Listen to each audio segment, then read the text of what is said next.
Good morning! Naghuhugas po ako ng mukha kasi pupunta po ako ng mall so I can have a fresh, clean face. Meron po akong follower na sabi niya every time I go to the media like Facebook, TikTok, Instagram, or YouTube, gusto po niya makita na meron po akong makeup. And since I don't really do makeup, so pupunta po ako ng mall para mag-sample po ng makeup kung anong bagay sa mukha ko. Ayan, naghuhugas po ako ng mukha. Ayan po, tapos po niyan pupunta tayo ng mall. So, hugas ng mukha po.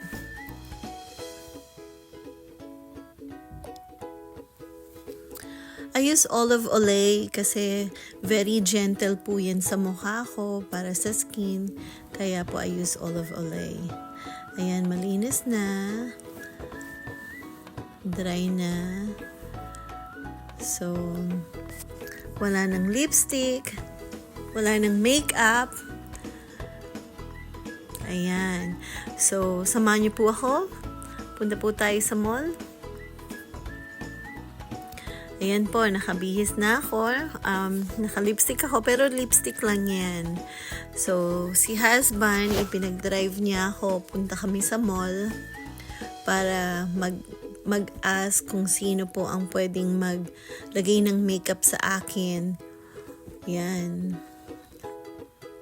So, drive po. Kasi nga po, yung isa sa follower ko, gusto niya makita na meron akong makeup. Eh, hindi naman po ako sanay na may makeup. Ang sanay lang po ako, moisturizer sa mukha ko. Tapos, lipstick. Minsan, face powder. Or kapag mainit, naglalagay din po ako ng sunscreen. Ayan, nasa mall na po ako. Pasok po tayo sa loob. Para hopefully makapagtanong po tayo kung sinong nice enough na pumayag to put makeup on me. Ayan. Yan po ang ating mission is to find somebody kung sinong makapaglalagay ng makeup and kung anong magandang product para sa face ko. Ayan, meron akong nakausap na tinatanong ko nga kung pwede nila akong lagyan ng makeup. Usually kasi by appointment and wala akong appointment na that time. So, tinatanong ko rin kung okay lang ba sila sa camera na para hindi naman po nakakaya na ipakita ko yung mukha nila sa camera while videoing myself having a makeup. Ayan. Ayan po.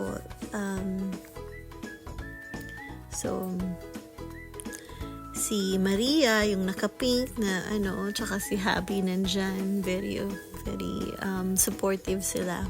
Sinatanong ko nga, in-explain ko na kung pwedeng lagyan nila ako ng makeup. And while doing that, I can take a video out of it para maipakita ko po yung as a content na naglalagay po ako ng makeup.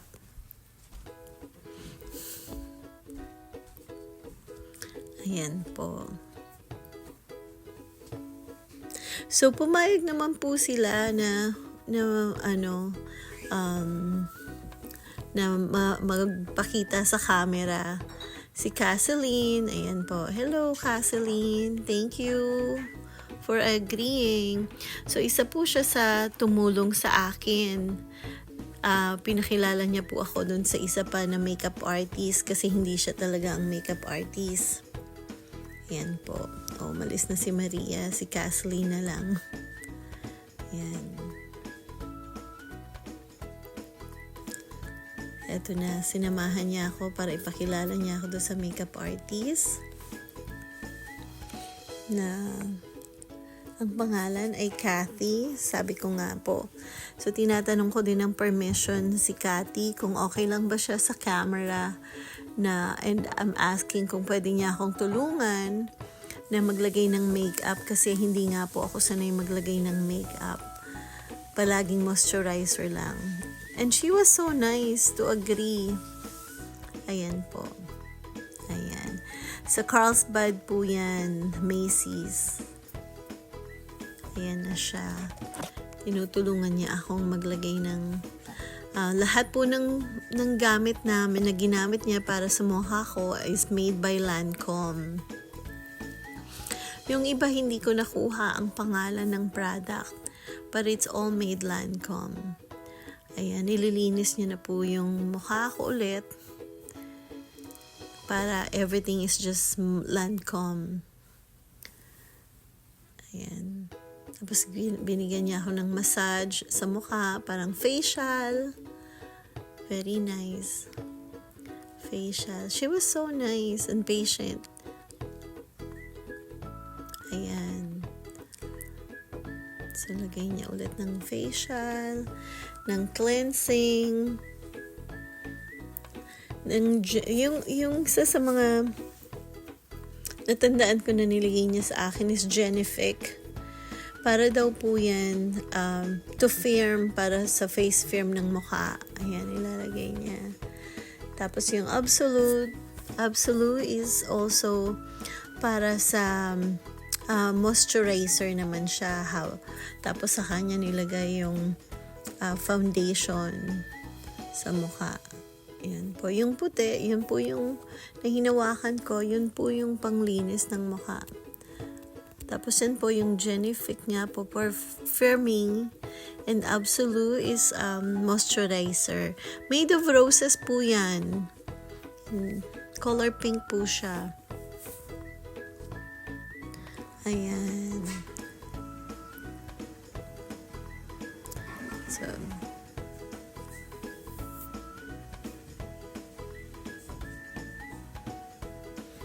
nilalagyan niya na ako ng foundation. So, siya na rin po ang pumili ko anong color na bagay sa skin tone ko. Para hindi po masyadong dramatic or para hindi masyadong maputi or very pale sa mukha ko. Yan, nilalagyan niya na ako ng blush-ons. Yan. Oh, not blush-on. Anong tawag dyan? See, hindi ko nga alam kung ano talagang mga tawag sa makeup because I'm not so used to putting makeup on. Foundation. Yun po. Foundation po yung nilalagay niya. Tapos tinitingnan niya nga po kung it's on my skin tone. Ayan.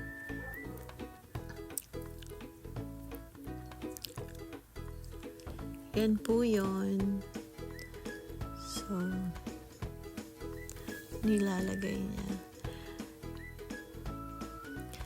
Tapos tinatanong niya ako kung saan nga po ako kung anong media I'm using to go out or to expose myself, ganyan. Sabi ko, I use YouTube. Sabi niya, ano daw po ba ang content ko sa YouTube? Sabi ko, I go dancing sa living room, sa backyard. Tapos, excited siya para sa akin. Kaya naman siya pumayag. She's so nice kasi usually, you have to ask, you have to make an appointment para sa makeup nila.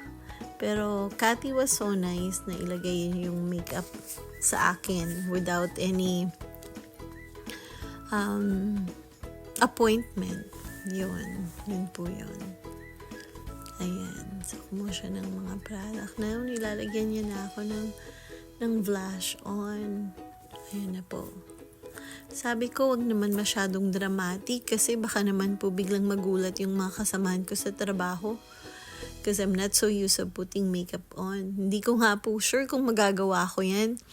Kasi ang work ko is from 6 o'clock in the morning till 6:30 at night. So, gumigising po ako ng 4:15.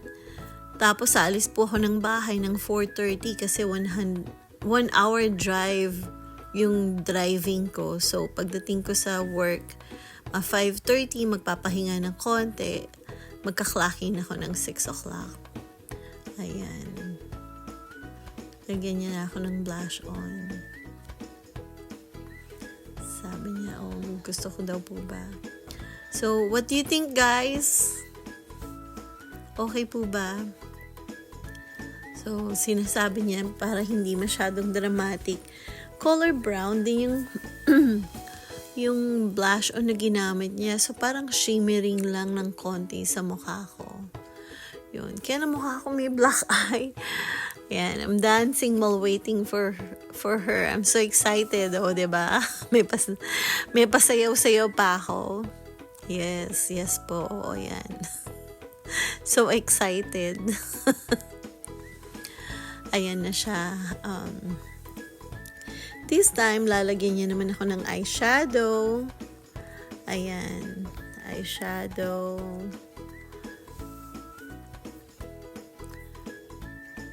Tapos, nilagyan niya rin ako ng, ayan. So, hindi talaga ako marunong maglagay niyan. So, kailangan kong pumunta ng mall every time na magpo-post ako something for myself, no? Para lang magpa-makeup. Ayan. Bagay po ba? Ayan. Ang feeling ko kasi, pag meron akong makeup, magmumukha akong clown. Ayan.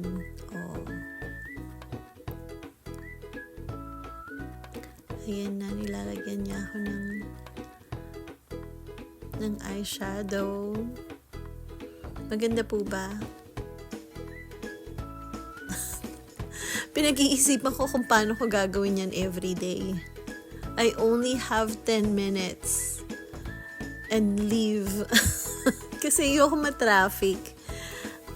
Or, I don't know, as I said, hindi po ako sanay maglagay ng makeup. But I like it. Maybe I should always practice. Practice lang naman din yan. Ayan,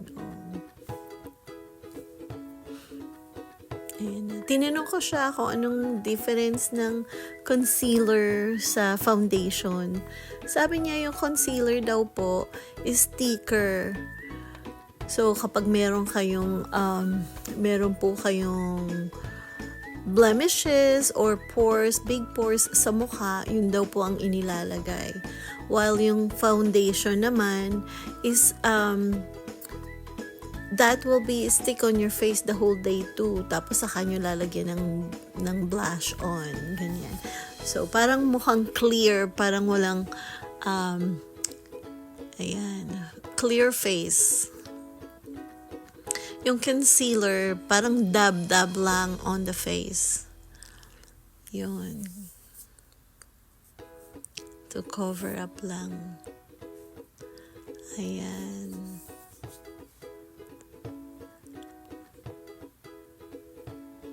Ayan po. Yan na. Nagbago po ba? Ayan. So, nilalagyan niya ako ng eyeliner. Ayan. Ng eyeliner. Tapos,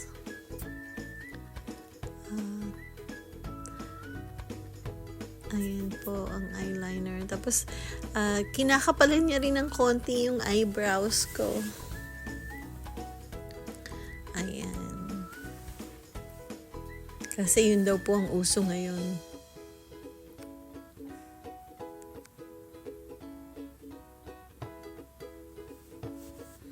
Ayan po. Yan. Lahat po ng product na yan, made of Lancome. So, hindi ko na po iisahin kung ano yung ginamit niya sa akin. Basta gumamit po ako ng foundation. Ang alam ko lang yung Genifique for firming your face. At saka yung moisturizer niya, yung Absolute. Ganyan po.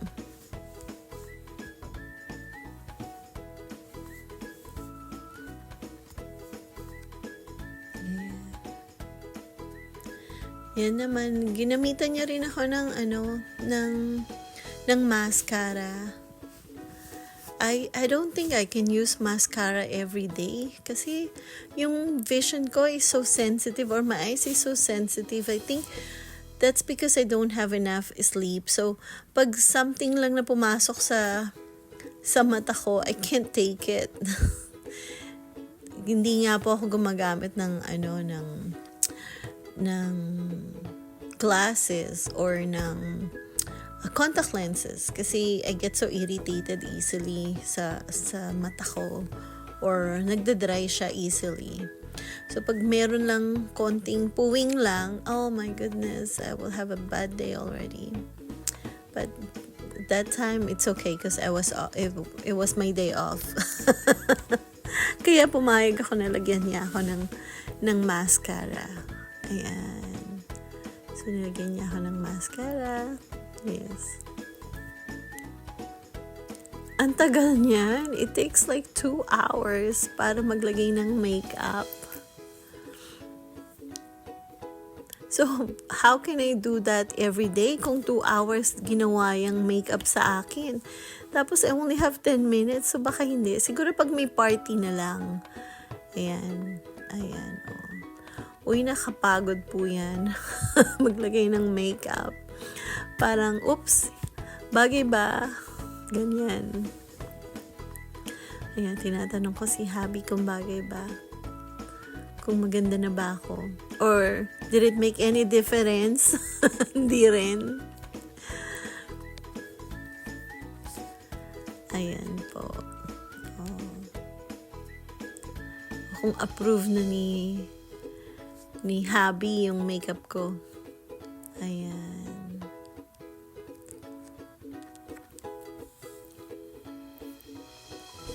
Ayan po. Oh.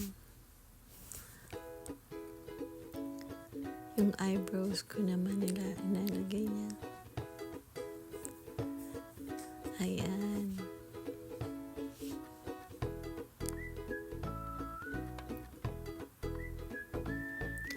So, nilagyan niya rin ako ng pang shimmer ng face para glowy.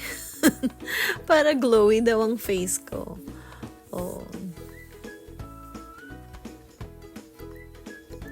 Ayan po. Oh, tapos na. Maganda po ba? Okay na. Ayan. Ano po masasabi nyo?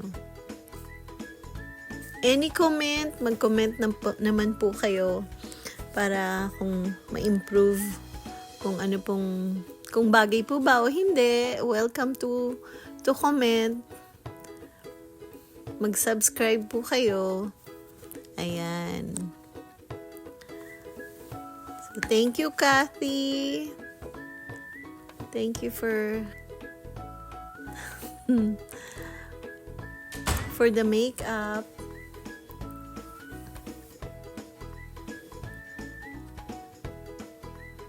Ayan na.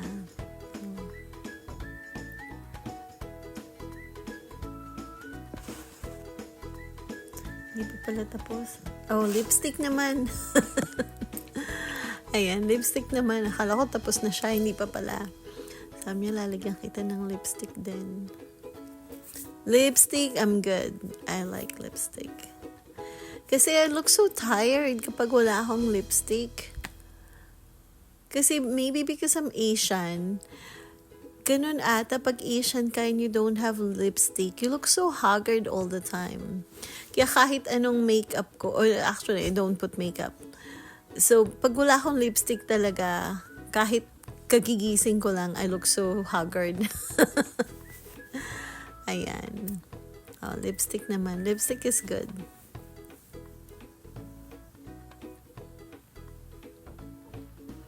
Ayan. Oh, maganda po ba? Okay. Ayan na, tapos na. Thank you, Kathy. Ayan, ang finished product. Napagod ako dyan, ang tagal talaga. So, we went to Starbucks. Thank you for watching.